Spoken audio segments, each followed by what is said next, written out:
पुण्यात 22 जानेवारीला प्रभू श्रीराम यांच्या अयोध्येतील प्राणप्रतिष्ठापना सोहळ्यानिमित्त पुणे शहर कुरेशी समाजातील मटण व चिकन विक्री दुकाने व सर्व व्यवहार बंद करून प्रभू श्रीराम प्राणप्रतिष्ठापना सोहळ्यानिमित्त लाडू आणि पेढे वाटप करून या उत्सवात सहभागी होणार असल्याचं ऑल इंडिया कुरेशी जमियतुल्लाह कुरेशन ॲक्शन कमिटीचे पश्चिम महाराष्ट्र अध्यक्ष सादिक कुरेशी यांनी जाहीर केलं.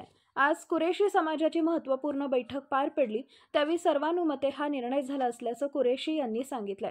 22 जानेवारी रोजी अयोध्या येथे प्रभू श्रीराम यांच्या उत्साहाने होत असलेल्या प्राणप्रतिष्ठापना सोहळ्याचा आनंद कुरेशी समाजास होत आहे. श्रीराम हे सर्व धर्मांसाठी अत्यंत पूजनीय आहेत. अयोध्येतील त्यांच्या प्राणप्रतिष्ठापना सोहळ्याचा आनंद आणि उत्साह देशभर साजरा केला जात आहे. यासाठी ऑल इंडिया जमियतुल्लाह कुरेश ॲक्शन कमिटीच्या वतीने 22 जानेवारीला कुरेशी समाज आपले सर्व व्यवहार बंद करून या कार्यक्रमात आनंद व उत्साहाने सहभागी होत आहेत. इस भारत देश में हर जाति और धर्म के लोग रहते हैं. सभी धर्मों का आदर करते हुए यही कहते हैं कि मजहब नहीं सिखाता आपस में बैर रखना. हिंदी है वतन, हिंदुस्तान हमारा.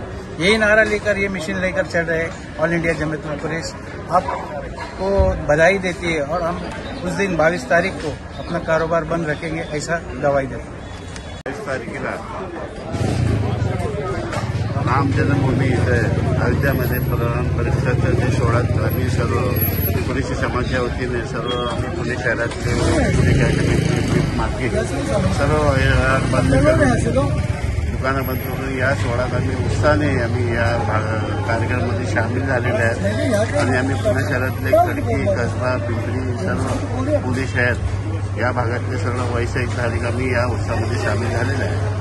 या कार्यक्रमामध्ये आमच्या समाजातील सर्व या कार्यक्रम उद्योगांना देखील हार्दिक शुभेच्छा देत आहे आणि त्याच्या कार्यक्रमामध्ये आम्ही देखील सहभागी झाले होतात. त्या दिवशी आम्ही देखील आमचा व्यवसाय बंद करून गोड एक उत्साह चांगला असताना सगळं गोड वाटप देखील आम्ही कार्यक्रम आयोजन करणार आहे. त्याच्यात आम्ही सगळं गोड एक फॅमिलीच्या हिशोबाने राहून ते एक चांगला सदस्य पुणे भारताचं जावं आपलं असा निर्णय घेतलेला आहे.